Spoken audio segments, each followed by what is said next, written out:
This is SSPTV News, brought to you by Samsung Productions and the Hazleton Standard Speaker. Coming up, an update on Dvi Services closing in Hazleton and Ron Marchetti's Sports Short Shots. Hi friends, and thank you for watching. I'm Ken Carr with your local information. One of the largest businesses in the city of Hazleton closed on October 22nd, and now it seems there may be new life for Dvi Services. D'Angelo Contracting Services signed a letter of intent regarding the sale of substantially all of Dvi's assets except for the digital traffic systems business. Paul D'Angelo, his sons and wife formed D'Angelo Contracting Services in 2020. The company focuses on pavement marking, lawn care, pest control, and equipment rental and sales. Dvi Services is an asset management and infrastructure services company. Paul D'Angelo says his family looks forward to putting Dvi's assets back to work serving customers, supporting employees, and performing services that are vital to the nation's mobility and safety. Paul D'Angelo was a former owner of Dvi Services before it was sold in 2016. It's Election Day and the polls close at 8 p.m. this evening. That's when our election night coverage starts here on SSPTV. Join hosts Sam Lassant Sr., Lauren Sacco, Rick Morelli, Mike DeCosmo, and Charles McAwee, plus other guests as they break down the races that are important to you. You can also stream our election night coverage live on our Facebook page. Now, sports fans, it's time for Ron Marchetti's Short Shots. Strange things are happening. Hi, everybody, on this election day. This is Short Shots. Since the last time we did this, which was 2 weeks ago, strange football games have been played. 10 days ago, Penn State lost to Illinois in 9 overtimes, 20-18, which was a new NCAA overtime record.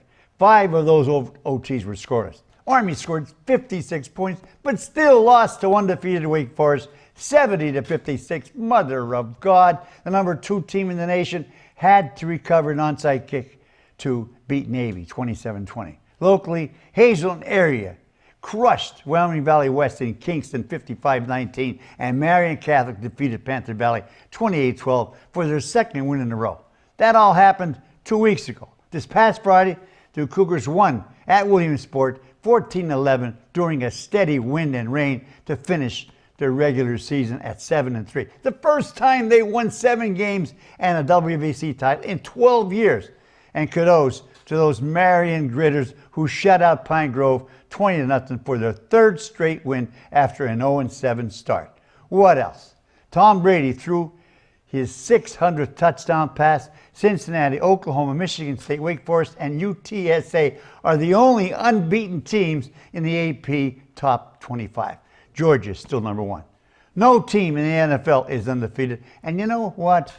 As far as sports goes, nobody ever talks about anything else but football these days. So I would like to mention the Hazleton area's water polo team. People are starting to talk about them now because the Cougars have advanced to the water polo state tournament for the first time in school history on Saturday, October 23rd. Hazleton area defeated defending state champions Cumberland Valley 11-10 at Wilson High School in West Lawn. Logan Yakubowski fired in the winning goal. The Cougars downed Muhlenberg 15-8 in the first game of that play-in tournament to advance to that final with Cumberland Valley. Yakubowski has the Magnificent Seven for a supporting cast: Chris Catrone, Ryan Cavala, Cole Johnson, Jim Woliber, Tyne Deute, Tommy Pollock, and Timmy Deutsch. Congrats to them. Head coach John Leonard and staff, the state tournament will be held this weekend at North Penn High School, which is near Lansdale. Good luck to Hazleton area's water polo club, and diddle that to the Cougars football team who entered the playoffs this Friday at Harmon Geist. The regular season of high school football actually ended a couple of days before Major League Baseball. Could you believe that? I'm ending right now. Till next time, be a good sport. And of course, stay loose. Today's news feature is brought to you by Hampton Inn by Hilton Hazleton. Looking for a night away in the Cunningham Valley? Book your stay vacation today at Hampton Inn by Hilton Hazleton by calling 570-454-3449. To reach the wild orchids, turn off the 4-lane at the fast food restaurant and pass the blocks of houses. Turn again at the industrial buildings. Park in the empty lot and walk down the gravel path about a quarter mile to the power poles. There, in the midst of Valmont Industrial Park, grow orchids so beautiful and rare that scientists from the Smithsonian Institute, the University of Pennsylvania, and Longwood Gardens have made the trip to visit. The scientists are captivated by crosses of yellow-fringed and white-fringed orchids shown in these photos by Bob Sprague of the Native Orchid Conference. The crosses occasionally seen elsewhere aren't as numerous anywhere that scientists have found but a military base in Georgia that's off limits to them. In Valmont, the orchids grow in the remnants of an Ice Age lake that is still recent enough to interest Dr. Melissa McCormick of the Smithsonian. She is studying the orchids for clues on why plants grow where they do and how they form species.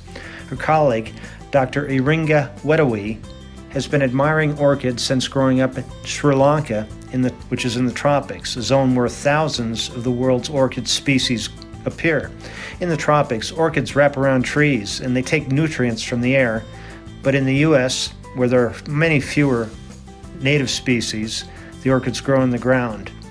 Wedawi is snipping leaves and freezing them, when I saw her, into liquid nitrogen so she can do DNA studies later to learn what genes become active when the orchids communicate with fungi. The fungi supply the tiny orchid seeds with food to sustain the flower's early growth. Time now for weather on SSPTV News.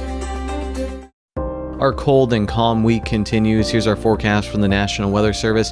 On Wednesday, sunny with a high near 44 degrees. Wednesday night, partly cloudy with a low around 28 degrees. Thursday, partly sunny with a high in the mid-40s. Thursday night, partly cloudy with a low around 27 degrees. Friday, mostly sunny with a high near 45 degrees. Friday night, mostly clear with a low around 27 degrees. Saturday is mostly sunny with a high near 48 degrees. And Saturday night, partly cloudy with a low around 30 degrees.